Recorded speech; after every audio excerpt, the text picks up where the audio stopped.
السلام علیکم ناظرین، میں ہوں اکرام 7H نیوز میں آپ کا خیر مقدم ہے۔ دنیا بھر میں کینسر کی روک تھام کے لیے تحقیق کا سلسلہ جاری ہے۔ کینسر سے بچاؤ کے لیے آج اداکارہ ممید خان اور گوتمی نے نیکلس روڈ پر شروع کی گئی واک میں شرکت کی۔ پیش ہے اس کینسر پہ 7H کی یہ رپورٹ۔ جان لیوا مرض کا نام ہے کینسر، جس پر تبصرہ کرتے ہوئے عالمی صحت کی ایک تنظیم نے کہا ہے کہ 2015 تک 8.40 کروڑ افراد کینسر کی وجہ سے موت کا شکار ہوئے تھے اور 2032 تک ان کی تعداد 14 ملین سے بڑھ کر 22 ملین ہو جائے گی۔ یہاں کینسر کی مختلف اقسام ہیں اور دنیا کے مختلف حصوں میں اس کی مختلف قسمیں پائی جاتی ہیں۔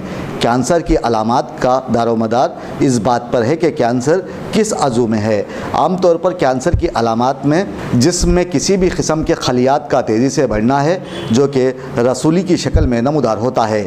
اس کے علاوہ کینسر کی علامات میں بغیر کسی ظاہری وجہ کے وزن کا گھٹنا، بخار کا رہنا، خے اور فضلے میں خون کا نمودار ہونا، جسم کے کسی بھی حصے میں غدود کا بڑھنا وغیرہ شامل ہے۔ لیکن اس مرض سے بچاؤ کی تدابیر موجود ہیں۔ اگر آپ روزانہ چہل قدمی کریں گے تو کینسر سے بچاؤ میں مدد ملے گی۔ آج نیکلس روڈ پر چہل قدمی اور رن کرنے کا مشورہ دیتے ہوئے ہندی تیلگو فلم اداکارہ ممید خان نے خود بھی دوڑ لگائی۔ اس موقع پر نوجوان لڑکے لڑکیوں اور سیلیبریٹیز کی کثیر تعداد موجود تھی۔ I am quite happy to be part of this event. I'm quite okay with it because I was just talking about even I had some health issue last year and I was supposed to take care of it, and doctor told me not to work for 2 years.